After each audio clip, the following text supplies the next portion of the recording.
Kabiro Barry, bonjour. Bonjour. Je rappelle que vous êtes le porte-parole notamment de l'unité d'action syndicale. Oui. Aujourd'hui, secrétaire adjoint de la cause après. Voilà. Et aujourd'hui, le mouvement syndical guinéen est dans de mauvaises postures. Oui. D'aucuns accusent même vos devanciers, ceux qui vous ont, en tout cas les premiers responsables syndicaux, notamment Adja Rabia Toussera Diallo. Est-ce que vous voyez les choses de cette façon aussi? Bon, qui ne dit rien consent. Moi je pense que si Rabiatou est la personne la mieux indiquée aujourd'hui pour mettre de l'ordre dans le mouvement syndical et personne ne peut le lui refuser. Si elle ne l'a pas fait, c'est soit il y a complicité ou il y a complaisance. Donc on ne peut pas l'innocenter. De toutes les façons, elle n'a rien fait et nous estimons que elle endosse la responsabilité en tout état de cause. Donc elle a contribué en quelque sorte à la déconfiture. D'une manière ou d'une autre. Oui, puisque seule elle pouvait nous faire asseoir et nous dire ce qu'il faut et on est tenu de suivre. Alors aujourd'hui, l'une des questions qui taraudent justement les esprits, c'est par rapport au fait que le SLEG semble toujours être mal en point parce que les autorités parlent d'un nouveau congrès. Comment on appelle, Abaka Souman s'y oppose.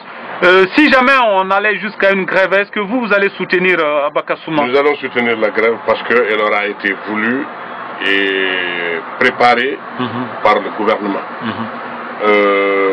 Récemment, le vendredi, quand nous sommes allés dans le bureau de Souma, il nous a tendu une correspondance qui lui a été adressée par le ministre de l'Emploi et du Travail pour l'annoncer justement la tenue d'un congrès. Je trouve que c'est vraiment regrettable qu'une administration, une autorité à un tel niveau fasse émission dans les affaires syndicales sans aucune forme de procès. C'est vraiment dommage. Et quand Aboubakar a fait une déclaration sur les grandes gueules pour dénoncer l'état de fait, il a été appelé par le gouvernement pour dire que pourquoi il l'a fait. Il dit c'est parce que vous avez fait ce que vous ne deviez pas faire. Donc moi vraiment je regrette. S'il y a en tout cas problème, moi je crois que c'est l'État qui est en train de créer des problèmes. C'est vrai, c'est vraiment le gouvernement qui a dit aujourd'hui vraiment il n'y a aucun problème. La légitimité a permis de voir que Souma est l'homme voulu par la base et leurs structures sont mises en place. Ils sont actuellement en train de travailler au niveau des institutions d'enseignement supérieur pour mettre leur structure en place.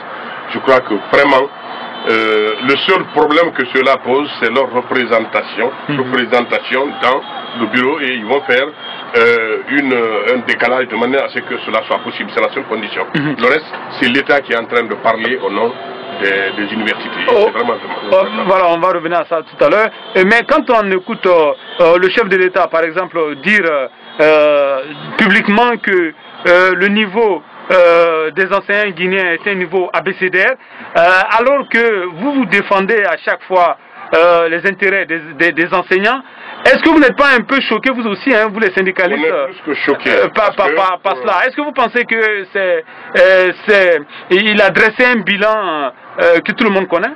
Bon, tout le monde connaît. Je crois que si on fait l'évaluation d'une activité, c'est pour pouvoir détecter les forces et les faiblesses. Et lorsqu'on a les forces et les faiblesses, on peut arriver aux opportunités et aux menaces. Ainsi dit, je pense que si ce travail a été fait, ce n'est pas pour choquer, ce n'est pas pour ironiser, ce n'est pas pour ridiculiser le système éducatif. Il a dit que dans un échantillonnage, un test a été organisé ou sur 750. 750. Donc, je dis, c'est vraiment dommage. Cela aurait été positivé pour que le problème soit résolu au niveau du secteur de l'éducation. Mais retenez quand même une chose, c'est que depuis 2010, il y a eu un recrutement de plus de 2000, pas moins de 2000 enseignants. Et c'est des enseignants souvent qui n'ont pas de niveau. Lorsque vous prenez, et c'est purement politique, c'est des cadeaux politiques qu'on a donnés à ces gens, des militants qu'on recrute, des gens qui étaient à la maison, des femmes vendeuses à Avaria. À Avaria, on les recrute pour leur militantisme. Comment on peut avoir des résultats avec ça? Je crois qu'il ne faut pas trop tirer en long. Nous avons la situation, mais si ça tire trop en long, ça devient, au lieu de résoudre le problème on le stigmatise, on l'aggrave, alors nous serons obligés de sortir de nos camps pour dire ce qui s'est passé. L'État n'est pas absent de ça, c'est l'État qui a voulu que le système éducatif soit complètement sacrifié en le politisant. Donc moi je crois que le chef de l'État a tout intérêt à faire en sorte que la situation présente soit gérée avec pédagogie, puisque c'est un problème pédagogique, qu'il soit géré avec pédagogie afin que la solution qui en résulte soit une solution fiable, viable et durable. Ok, merci Monsieur Biro d'avoir répondu à nos questions. Pas de quoi, c'est à moi de vous remercier. Merci.